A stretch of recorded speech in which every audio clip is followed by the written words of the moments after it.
Hey, hey everyone. Hi, it's Naomi Wolf, CEO of Daily Clout, and I'm here usually with This Week in Congress. But since we're going global, it's going to be This Week in Democracy. And I want to change the format a little bit. I'll be talking about the key things that are happening in the American Congress, but I also want to do a little bit of a tour about some important stories and developments in other parts of the world, and even other news that I think goes to the issue of empowerment and liberty that isn't strictly what happens in Congress. So you let me know if you like that new format, and let's just dive in. In Australia, which is a big part of our growing community, there's been a lot of important developments of citizens trying to protect Australian wildlife and sensitive ecosystems from rampant development. So there is a movement to protect the koalas, which are not yet identified as endangered species in Australia, even though there are warnings that in 20 years they will be gone unless there is a change in their designation and they're protected. But there's a movement to protect koalas in an area called Mount Lofty because the army is trying to build housing. They're trying to develop that area. And a huge issue in Australia is that koalas need corridors to go from place to place, especially if there are terrible bushfires like the ones of this summer.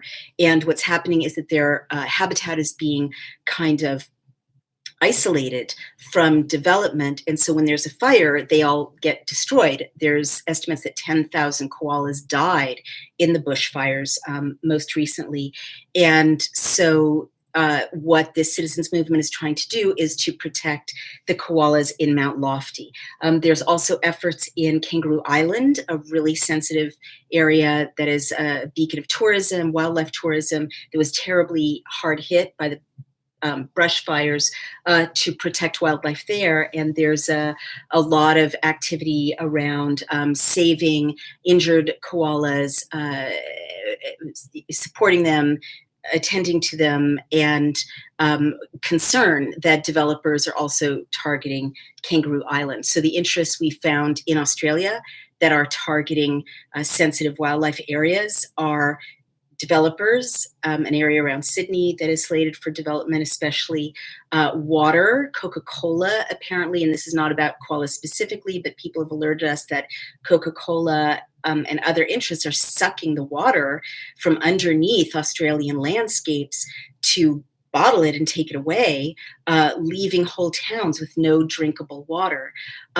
We've reported on Japanese wood chip interests. They use wood chips to heat their homes, and they're clear-cutting Australian woodlands, and especially gum trees where koalas live, and wallabies also are endangered. Other animals, kangaroos, are endangered. There's, believe it or not, a traffic in kangaroo testicles. This is apparently an aphrodisiac in China. So kangaroos are being kind of massacred for this illicit trade. And finally, believe it or not, wombats. There was reporting that there are tourist junkets that bring Asian tourists to Australia to basically stay in a hotel and shoot wombats. And people in our community were saying wombats are like shooting a pillow. Like, they move slowly. They're big fluffy creatures. It's not an act of tremendous courage and daring to shoot a wombat. So a lot of people in our community, which is now extended to the Daily Clout community in Australia, are trying to sound the alarm for the rest of the world to be aware that there's this terrible dismissal of wildlife rights and endangered areas in Australia. It's not well protected. The citizens are saying so. It's not outsiders saying it. Outside interests are clear cutting. They're sucking water. They're being cavalier with the wildlife. So we're trying to sound the alarm so that if there's a legal way for international observers to call a halt to this destruction and empower citizens to pass some better laws protecting these areas, we're trying to sound the alarm by these announcements. Other important things are happening in Australia that relate to the coronavirus, and we're seeing this issue around the world. And by the way, I'm in a hotel. I often broadcast from hotels because I travel a lot, and I'm here at the Women of the World's Festival in London at the South Bank Centre, talking tomorrow about 30 years for the beauty myth. So forgive my hotel. It's a lovely hotel. It's the Sea Containers Hotel in the South Bank, but you've gone with me wherever I go, and I appreciate it. So in Australia, government officials, the senior government officials of the Liberal Party, which is the ruling administration, the administration running the country, because of the coronavirus, are claiming new powers. They're claiming powers to quarantine. And they're also encouraging people to tell on their neighbors if they think their neighbors are sick, so that their neighbors too might be quarantined. And this is concerning to civil rights advocates because Australia, with this administration, also has a history of giving the police powers to search people without probable cause, without a search warrant, and to strip search minors, believe it or not. So this is a further expansion of police powers to detain people due to the coronavirus. And one of the tweets I sent out this week to remind people and warn them is, while I don't believe governments created this epidemic, absolutely governments exploit epidemics. That is their favorite thing to do because, as Winston Churchill says, never waste a good crisis. I may be paraphrasing him.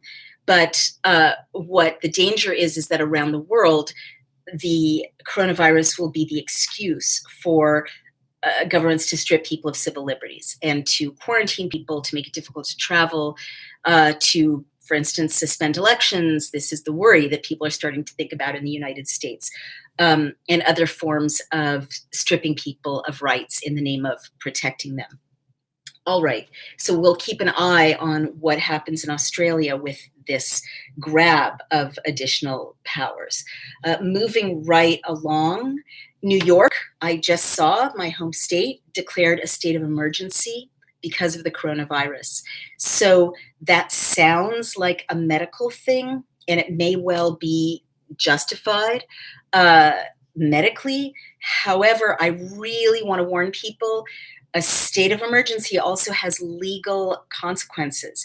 When you declare a state of emergency, you get to basically not follow the Constitution. It really lets you suspend the Constitution.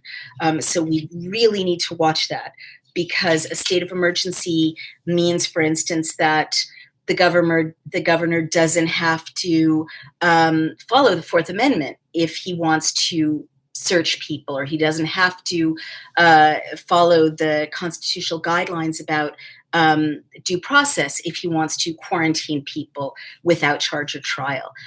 So it's very, I don't want to say concerning yet, but whenever a state of emergency is declared, there's a reason they do it. They do it so they can do shit that they can't do under a normal functioning civil society, maybe just for good medical reasons, but it's often an excuse to do other things as well. So let's be super careful and protect our civil liberties really, really clearly.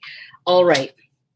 Moving on to the US, HR5931 is a bill that is in the House, in which the Housing Authority is supposed to create reports on mortgages under $70,000.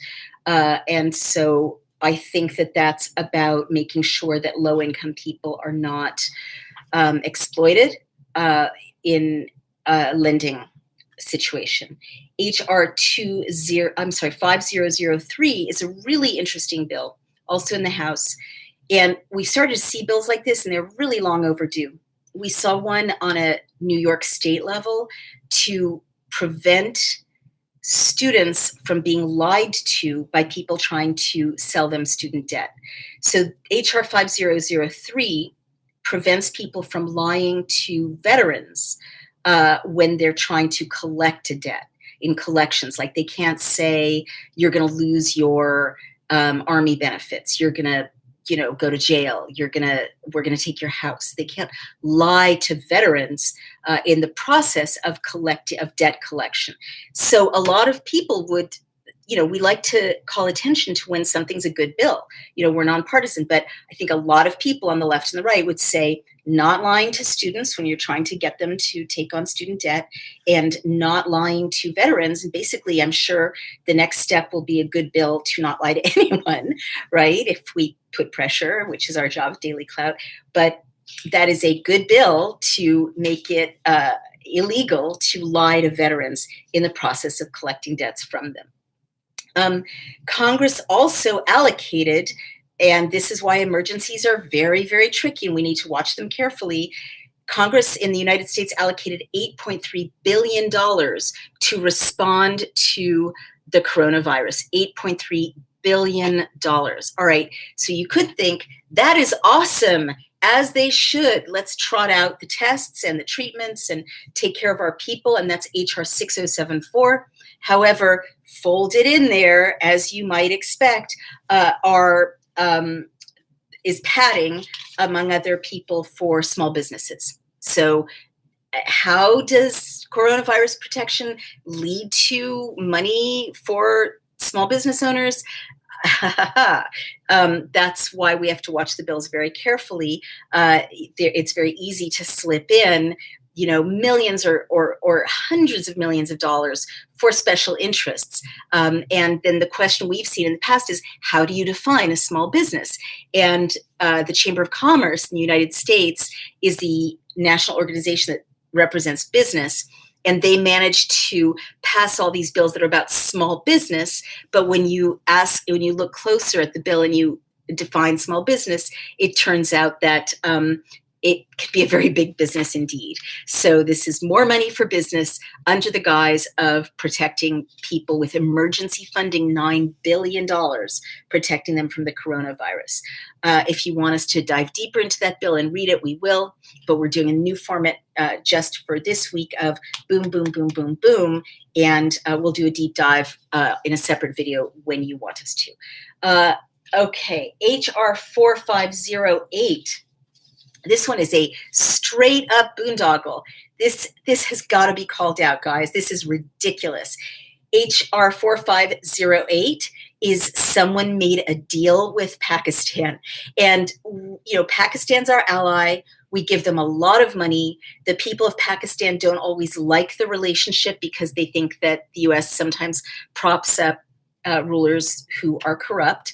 But we maintain our relationship with them by handing them lots of money.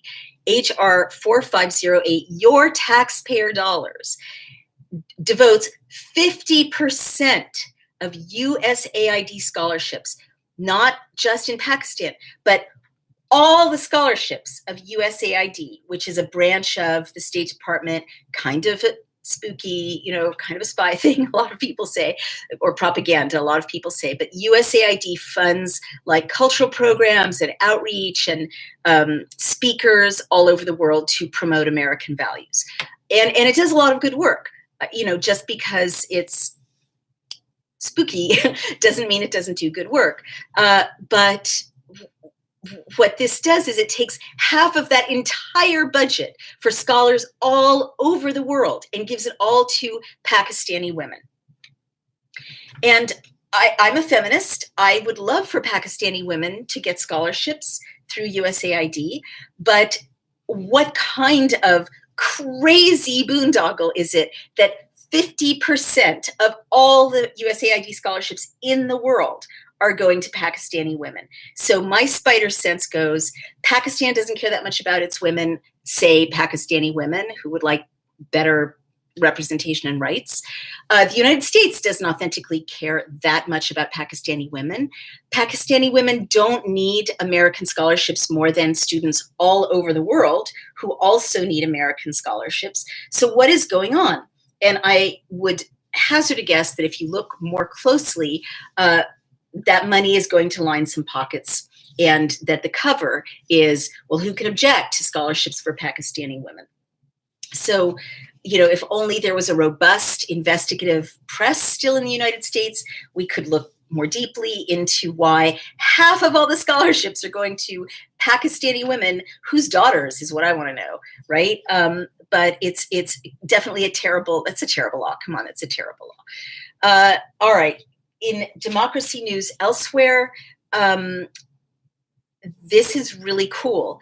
Virginia, the state of Virginia in the United States, in response to the coronavirus, in response to the diabetes epidemic, has passed a bill to put a cap at $50 on insulin.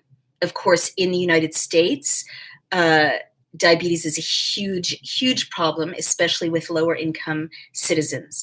And of course, as many of you know, we really don't have state-funded healthcare except for the very poor or the elderly here in the United States. So people are really bankrupted by, if they have a condition like asthma or a condition like diabetes that requires ongoing medication. They literally, I live in the South Bronx now, and there's a black market in diabetes strips, right? People cannot afford to treat their diabetes.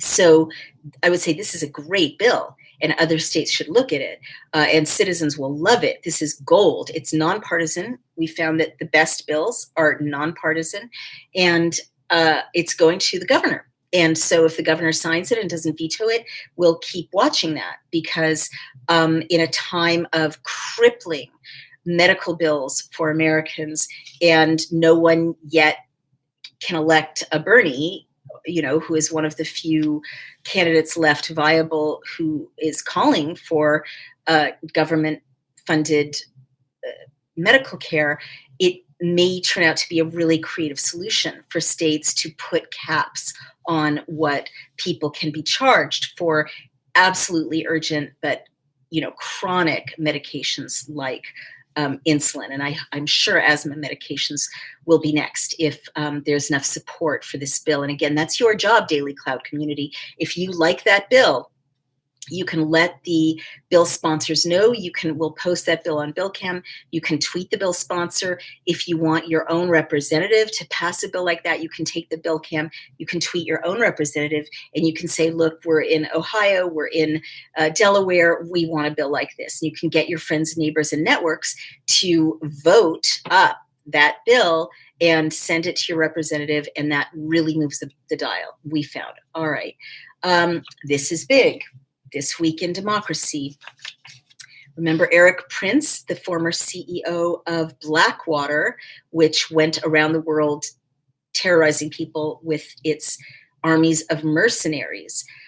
It's changed its name several times because of the bad press it got. People were accused of essentially murdering citizens in countries where there was conflict that the United States was advancing, and they're dangerous, scary people. And one of the big issues in the Iraq War is that Blackwater mercenaries weren't covered by the kind of law that restricts atrocities or attacks on citizens in war that covers American troops. They're contractors. They're not American troops. And a lot of them were contractors from other countries. I actually wrote about this in my 2008 book, The End of America. So he's back. Erik Prince sent his people overseas to they continue to operate overseas, for instance, in the Emirates, in Saudi Arabia, but very scary. And I warned about this in The End of America. The New York Times broke a story that he sent ex-spies to the United States to infiltrate progressive groups. And this is a huge problem. And it's one that I have been worried about since 2008. Now it's happening. If you have former spies infiltrating progressive groups, what they do is they create splintering, they create dissension, They create reputational problems for progressive leaders. And my partner, who is a former Intel guy, has said that there are a lot of unemployed spies, after the capture of Osama bin Laden. There wasn't money for intelligence operatives in the federal government, and so a lot of them need jobs, and so they're flooding the private kind of spy business. You all know about Harvey Weinstein and Black Cube. So there are other companies like this that hire former spies and that use them to do things like corporate intelligence, corporate spying, basically competitive spying, and and other less unsavory things. But certainly infiltrating activist groups, citizens groups is totally unsavory. It should be illegal. We really have to pass some laws to make it illegal. And the reason it's so scary is the CIA is not allowed to do it, right? The CIA is not allowed to spy on American citizens or infiltrate them. They cannot do it. They do it overseas all the time, but it is unconstitutional, illegal for them to do it to us in the US. And the FBI gets in trouble. They do it, but they get in trouble when it's revealed. So these contractors, again, don't have that oversight by Congress, and nothing. I was dreading the day that this would happen. I warned about it 10 years ago. These contractors have no constitutional barriers keeping them from infiltrating the ACLU or the Sierra Club or any organization, the Girl Scouts, any organization, and creating dissension, creating intel dossiers, following people, finding out about their personal lives, blackmailing them, doing all the things that spies are trained to do. It's a completely catastrophic development. And so bad for democracy. And of course, Trump cannot not know about this because Betsy DeVos is his education secretary, and I believe Erik Prince's sister, or another relative. So this, the president has got to know about this and be okay with it. If not initiating it, I don't want to overstate till I know more, but it's a catastrophic day for American democracy that this is happening. And if you're in an organization that's doing any kind of progressive work, I'd highly recommend that you vet new employees very carefully, that you secure your files, that you compartmentalize your sensitive files so that not every intern or new employee or people you don't necessarily trust has access to everything. You might want to start communicating in Signal or other more private forms of communications. I would definitely say put security cameras in your office, even when you're not there.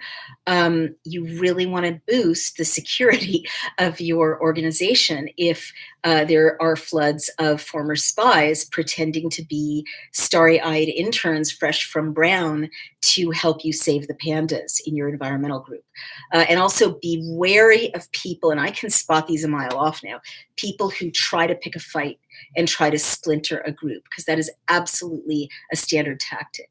And the last thing I want to talk about is Hachette. Actually, my publisher owns Little Brown. They're also Ronan Farrow's publisher, who wrote Catch and Kill, of course. And they're about to be Dylan Farrow's publisher. That's Ronan Farrow's sister, oh, Roscoe, thank you. Hi. You just gave me money. I appreciate that. And it will go straight to Daily Clout and straight to our operating expenses. Thank you so much. Dylan Farrow is going to be published by Hachette, who has bought her first novel. So why am I giving you this background? Because their dad and dad is Woody Allen. Dylan Farrow accused Woody Allen, her dad, of molesting her when she was 7. And there were 2 investigations at Yale Medical School. Thank you, Roscoe. I really appreciate that. You keep sending me money. I will not say no. We really need it to keep our operation running. I'm super grateful. So she accused her father of molesting her. There were 2 investigations at Yale, which, as you know, if you follow me, is a hotbed of covering up sexual assault. They covered up sexual assault against me, for instance, and dozens of other women and men whose stories I reported in 2005 in New York Magazine. And most recently, I posted on Daily Cloud a video of Yale police threatening me with arrest as I was trying to file my grievance in 2018 about my sexual assault. Thank you, Joseph. Really, I love that you keep sending me money. I'm blushing, but I really appreciate it.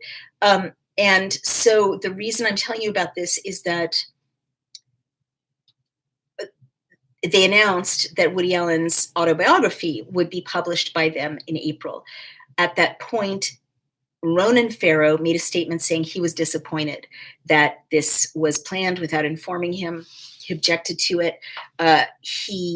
There was a statement from Dylan Farrow also saying that she felt like this was a betrayal of survivors of sexual abuse. And more importantly, there was a walkout of 75 Hachette employees.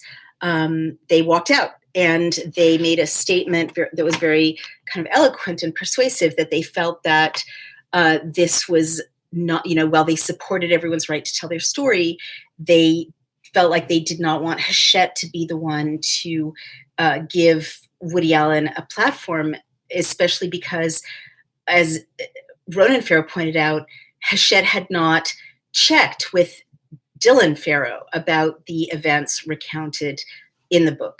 So it was one-sided from the point of view of the people who walked out. They didn't want Hachette to publish an accused child molester. I would really want to stress he's accused. He hasn't been found guilty of child molestation.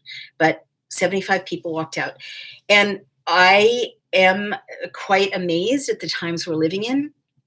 The next day, Hachette made an announcement that they were canceling Woody Allen's book. So you might say, what about the First Amendment? And I thought about that too, because I'm a First Amendment advocate and absolutist. And my view is, everyone has the right to speak, and Woody Allen can speak anywhere, but the First Amendment doesn't mean you also get a book tour and advance royalties, promotion, publicity, and distribution. That's over and above the First Amendment. And I was very pleased to see that the Hachette announcement kind of made the same case. You don't want to sacrifice the First Amendment by any means. But it's extraordinary, whatever position you take on the canceling of Woody Allen's book. It's just extraordinary that the alleged victim of child abuse spoke out and said, this is not okay. You didn't talk to me. He abused me. This is a slap in the face of victims everywhere. You made money on my brother's book about victims of abusers like Harvey Weinstein. Why are you publishing this man's book? And 75 people at tremendous personal risk to themselves. People in publishing are low paid and don't have a lot of power. It's an industry under threat from Amazon, and these are not wealthy people, and they really did. I am so proud of booksellers and publishers. They're always the heroes in every society, and they stood up for their principles. They walked out, and I'm proud of Hachette, my publisher. I'm really proud of them. I have to say, they haven't canceled my book either, and they really have a history of kind of standing up for what's right and publishing controversial material. But I appreciate that they chose to listen to the survivors say, you didn't talk to me, you didn't check this against me, the alleged survivor. This is not a kosher publication. So definitely, I don't want to minimize the issues. It definitely raises deep questions about cancel culture and the First Amendment. At the same time, as a woman and as a survivor, and as I definitely think women's right to be free of sexual abuse and molestation is totally tied to democracy and liberty in general. It is incredible that it's March 7th.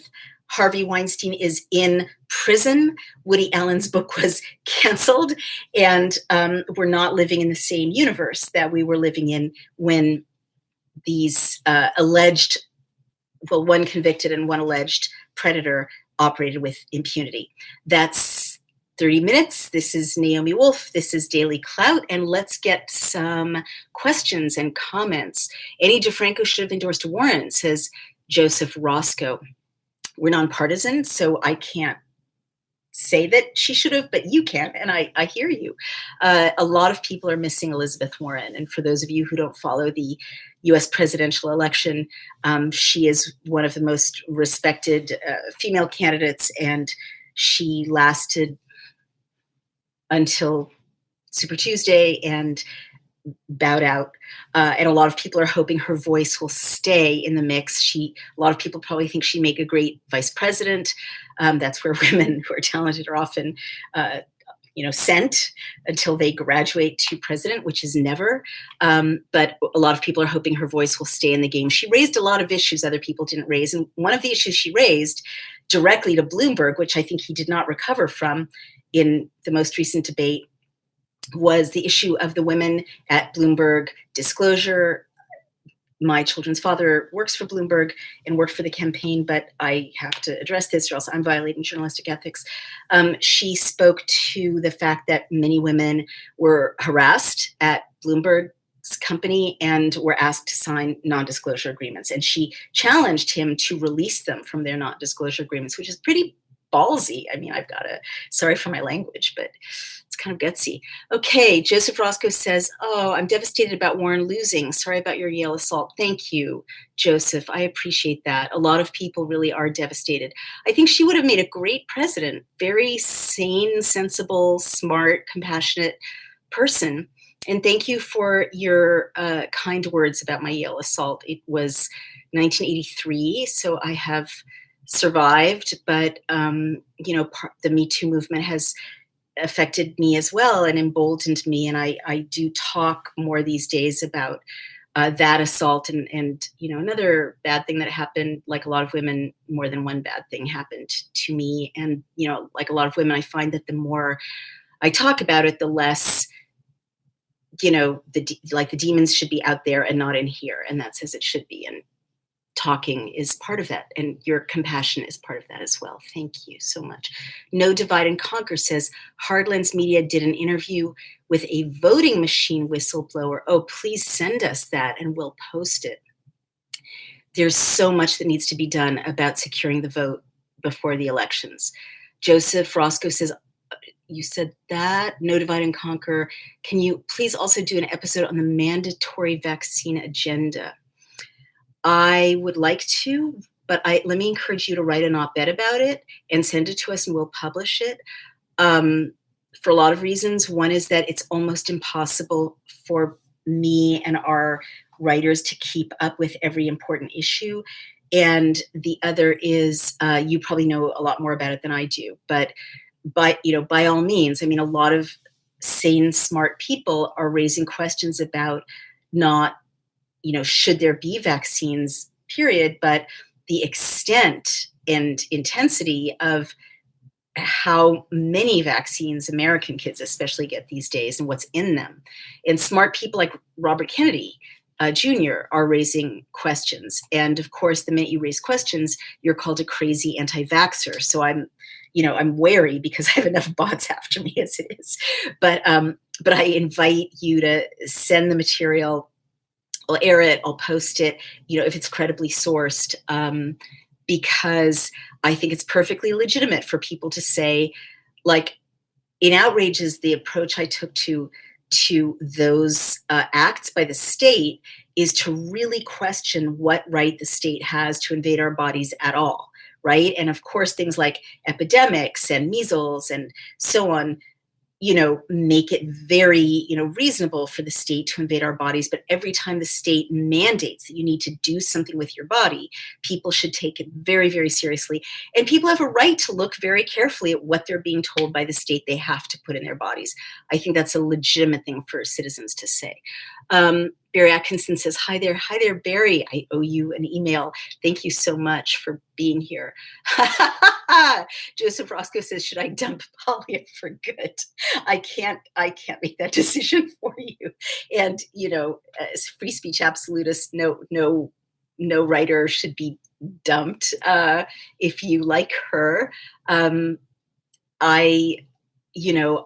more that comes out about Harold Bloom, and the fact that Harold Bloom was her big promoter in her career, the more interesting that relationship is, and her kind of incredible prominence is. But she's a smart, original, interesting lady. And just because she's hounded me for 25 years, it doesn't mean you should dump her. She's got a lot of intriguing things to say. And like, I do always like to say, let's listen to people who annoy us or provoke us or are politically incorrect. Let's just listen, because we always learn.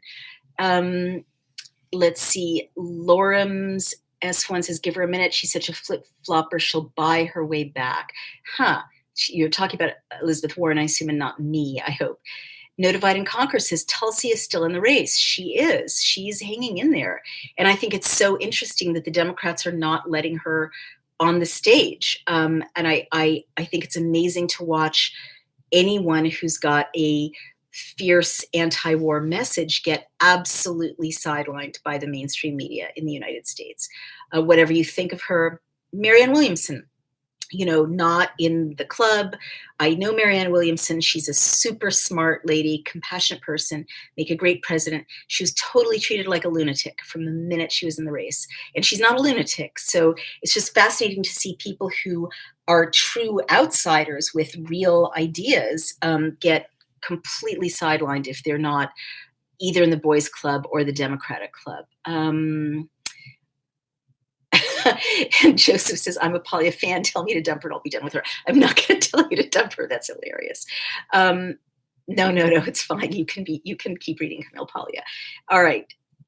No Divide and Conquer says some say coronavirus will be used to push mandatory vaccines for adults too.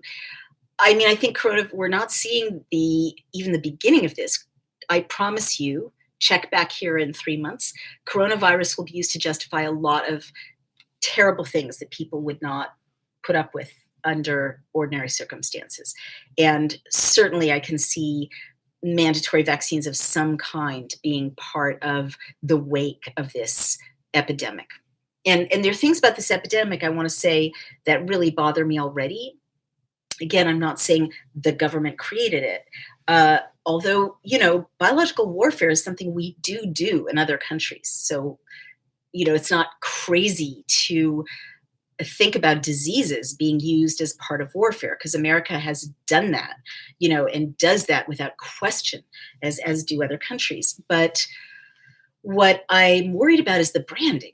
Honestly, if you look at the EU, Australia, and the US, they have already branded the coronavirus. There are these like perky little graphics accompanying communications about the coronavirus. No, there's no branding for diabetes. There's no branding for AIDS. There's no branding for heart disease, little fun graphics. It takes thought and money to create a logo. And I don't like how the coronavirus is kind of being rolled out with some communications skill. I always notice that as someone trained in PR in my first job. People who are trained in propaganda also notice and can tell when there's a campaign. And when you see a coronavirus logo popping up in in 2 countries and the whole European Union, there's some messaging that's gone into that and some plans that these governments have for using that logo. It's not a simple matter of a medical emergency. So we really need to be vigilant and stick together and not let any assaults on civil liberties go without scrutiny and resistance. Warren, of course not you ever, big heart. Thank you so much. I appreciate that. Roscoe said, we've got a Bernie bro here, and we're going hard Biden. Marianne is a lunatic. I don't agree. I don't agree. Again, I know her. I haven't seen her for a few years, but she's not a lunatic. She's a spiritual person. And we are in a society that says that spiritual people must be crazy unless they stay safely in their church or synagogue or mosque. I personally think that's too rigid a dichotomy. And if people want to be spiritual and talk about their spirit and run for office or be scientists, I have no problem with that. But I hear she's definitely been depicted as a lunatic in the press. And so I'm not surprised that you would feel that way. Barry Atkinson says, no artwork in your room, how graphics and glitter cosmopolitan. Yeah, it's pretty stark and a little bleak. And I miss my puppy and my family for sure. But I can't complain. It's a lovely hotel in the South Bank. And I'm here at the Women of the World Festival. And I get to talk to you guys. But yes, it's definitely bleak. There's a nice bar downstairs, though. Yeah, we disagree there. Joseph, that's fine. I mean, this is a community where I love it when people have different views and civil debate. I love that. Where else do you get that? That's part of the dream of Daily Clout, that I love your being here and disagreeing with me. So Lorem says, if they do push vaccines in response, the pushback could be to demand transparency on the production of the vaccines and their distribution. Absolutely. I totally agree with you, Lorem's one. And I think what we've seen in all these discussions is that transparency is the basis for everything we need to do as citizens, and there's so little of it. So when you get transparency, then you can make informed decisions. 100% agree with you, which is why we need an independent media, which goes back to please support your independent media. Remember to become subscribers. Please support us on Patreon. Please become members. It's only $3.99 a month, and now we've got the BillCam rollout for being able to play with BillCam, send BillCam bills to your networks, get verticals in your inbox where you find out about issues that matter to you. So, and that's $24.99. So please, this is a big push to keep delivering these videos explaining bills, the fantastic journalism that citizens are doing and that we're doing on the Daily Clout website, and to keep the hosting and data flowing for BillCam, where you can find any state or federal bill, send it through social media. It takes a lot of resources.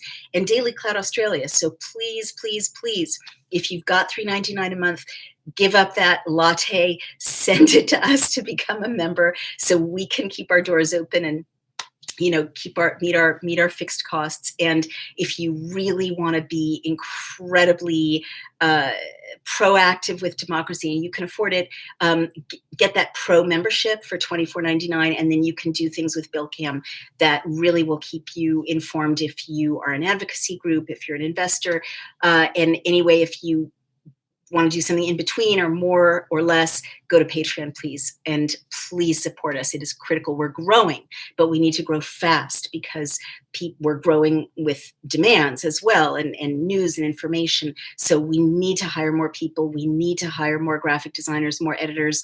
It's a race, and I need your help to keep growing this community that you are such fantastic parts of. All right. Have you heard the conspiracy theory out there that you and Monica Lewinsky are the same person? It's so crazy.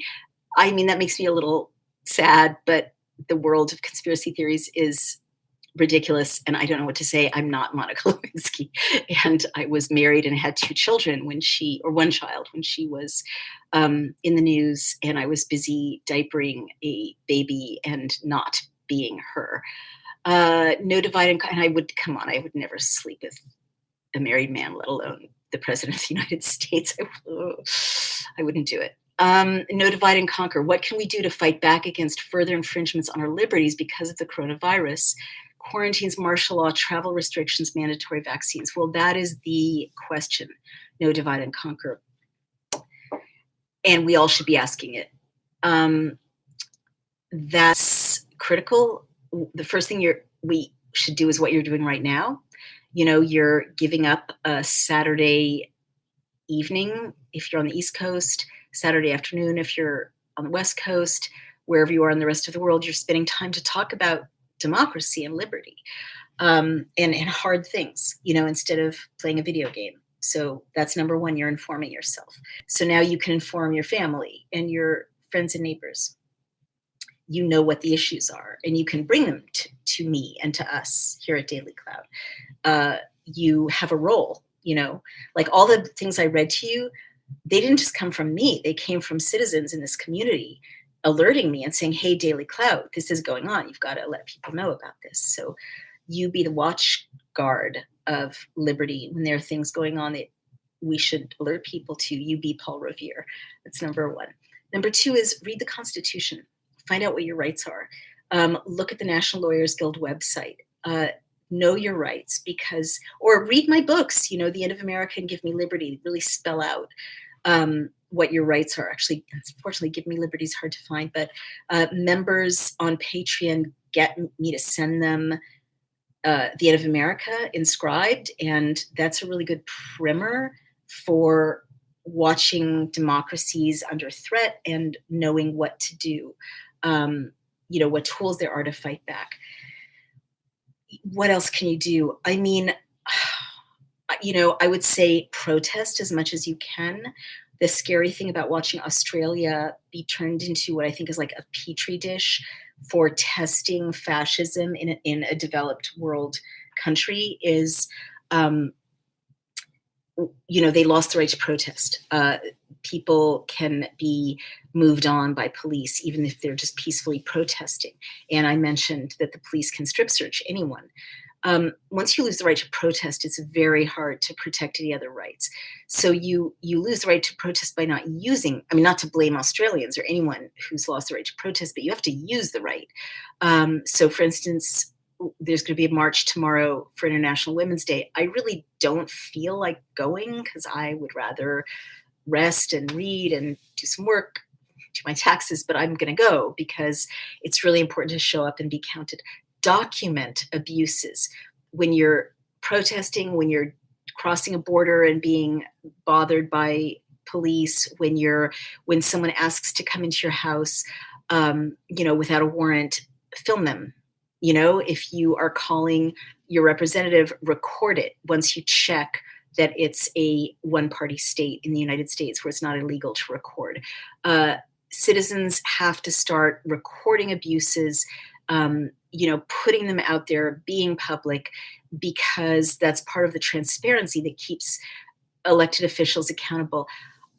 I don't know how you guys will feel about this, but I just have to be honest. I used to hate guns. I still hate guns. I used to think there could be no such thing as a reason to have a gun. But then I dove deeply into the Second Amendment and also realized that, and this was in the Obama and Bush administrations, that the United States government said that they were keeping a hit list of American citizens. They were killing American citizens with drones, right? You remember Aulaki, a US citizen who was killed, and his 16-year-old son was killed with a drone. So once the government says they will take you out, even if you're an American citizen, I read and read and read the Second Amendment, and there is no way to conclude that if you really believe in the Constitution, you have to conclude that citizens have the right to bear arms. You have to.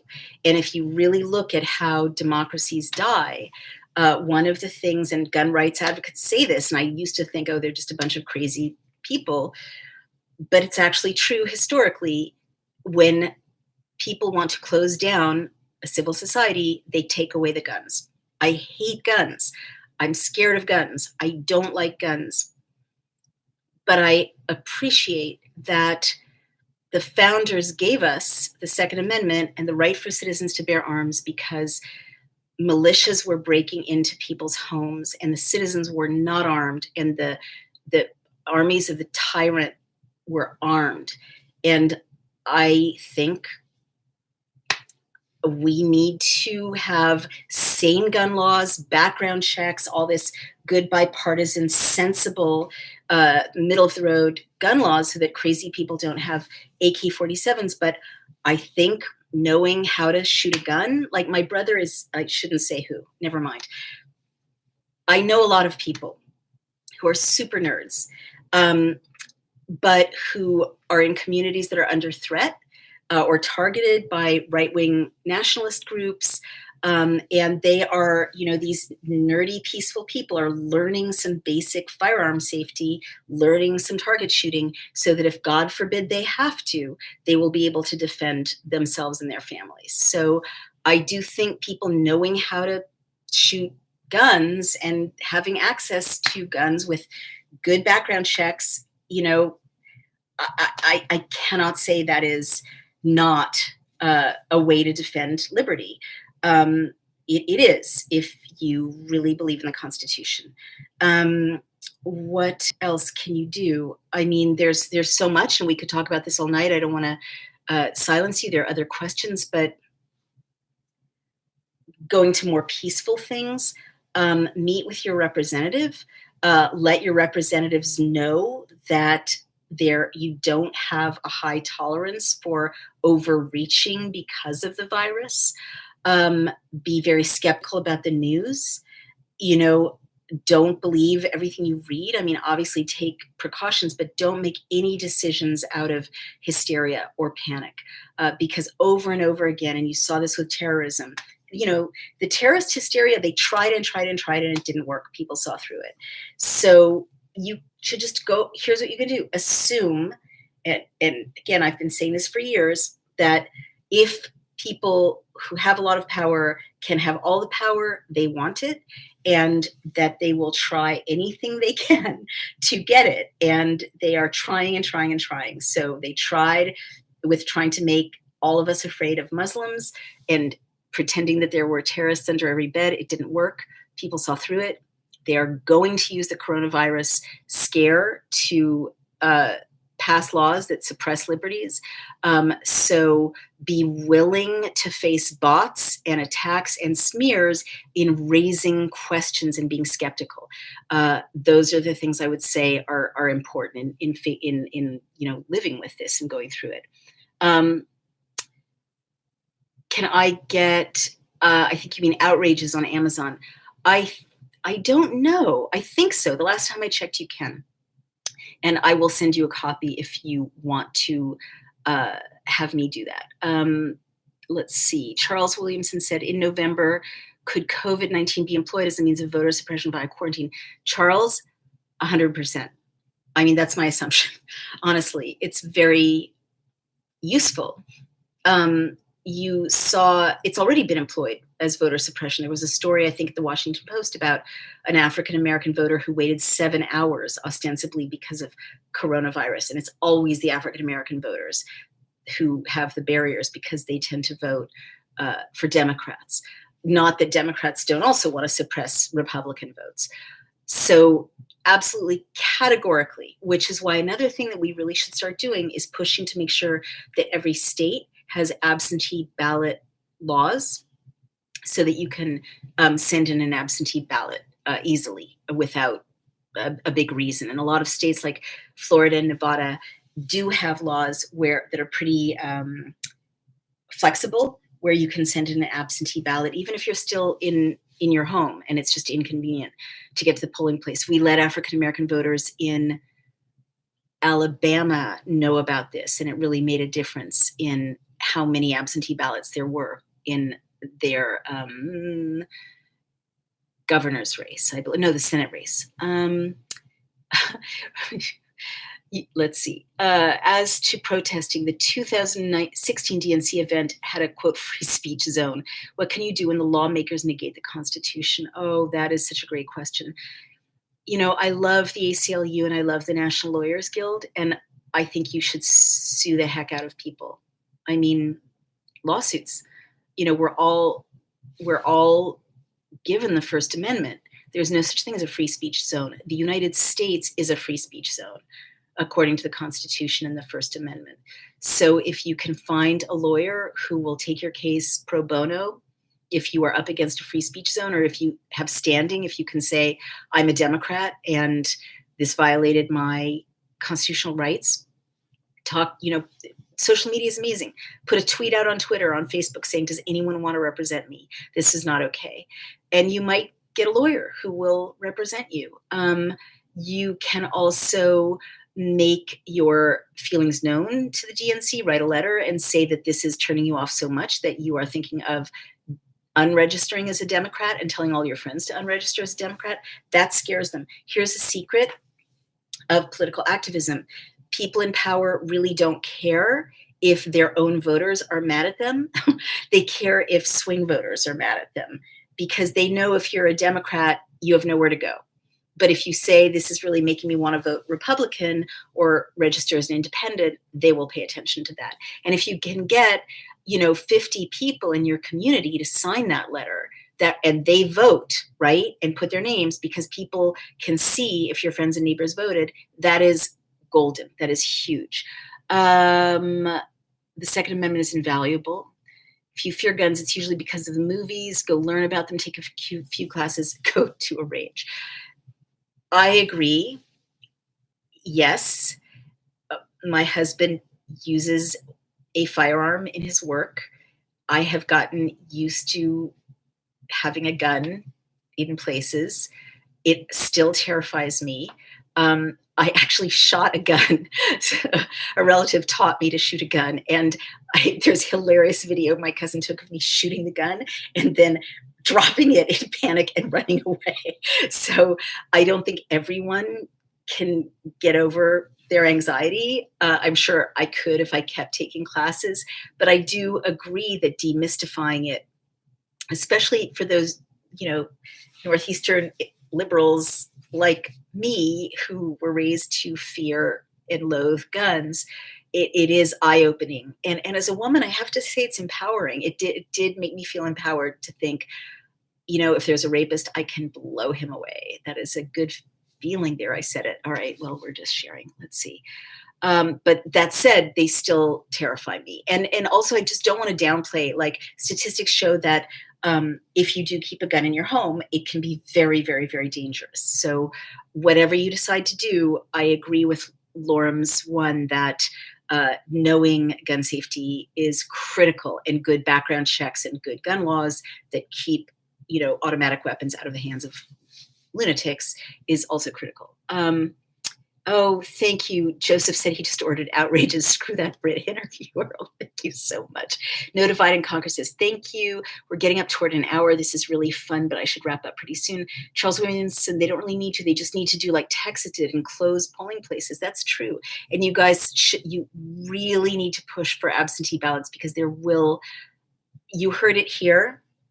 This president is not going away easily. And you can bet that the 2020 election will not go like every other United States election. There will be disruptions. There will be, scares. There will be crises and chaos and confusion. It's guaranteed. And we as citizens have to be really vigilant. And one of the things I want you to do is photograph your ballot. Check the laws, make sure that it's legal.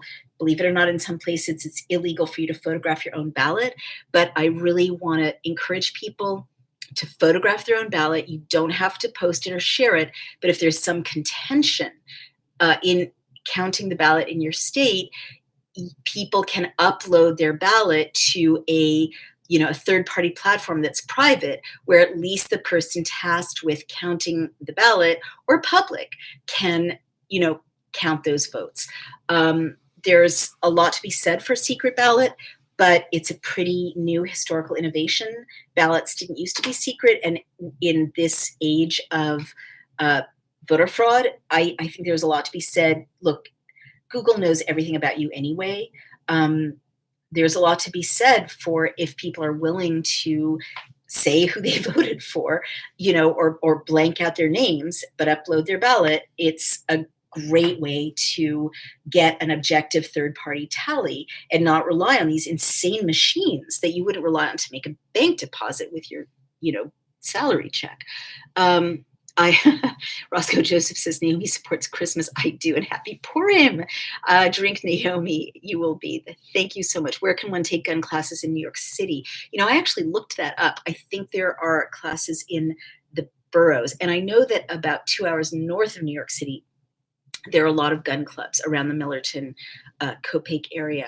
So you might want to take a train a little bit out of the city on a day out, a day trip, and take a class. But I believe there is one firearms class that police use and other people use in Manhattan. And a quick Google search will tell you there. I am not sponsored by the NRA. We are nonpartisan. I hate guns. I just want to say I'm just being honest about the Constitution.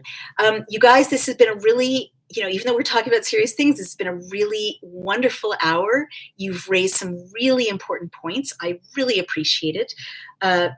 Please let me know by email if you like this format of quick for This Week in Congress, covering a lot more stuff, more than going in depth with reading a whole bill.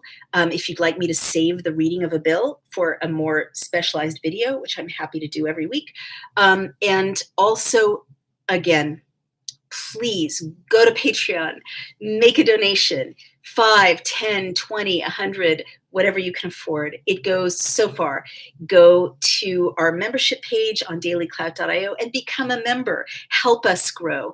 And then you also get to do really cool things like take an op-ed writing class, submit your op-eds, upload your material to bulletin board and be part of this incredible community. The way I informed you comes from you. Subscribe on YouTube. We're almost 100,000 video views. 2 years ago, people were saying Americans are not interested in the bills. They're not interested in, democracy. Global citizens aren't interested enough. And here's a channel that's growing and growing because of you and your willingness to take over democracy, to protect freedom, and to be real patriots wherever you are. This is Naomi Wolf. It's Daily Clout. Support us, be part of this community, and have a wonderful, wonderful week. Thank you.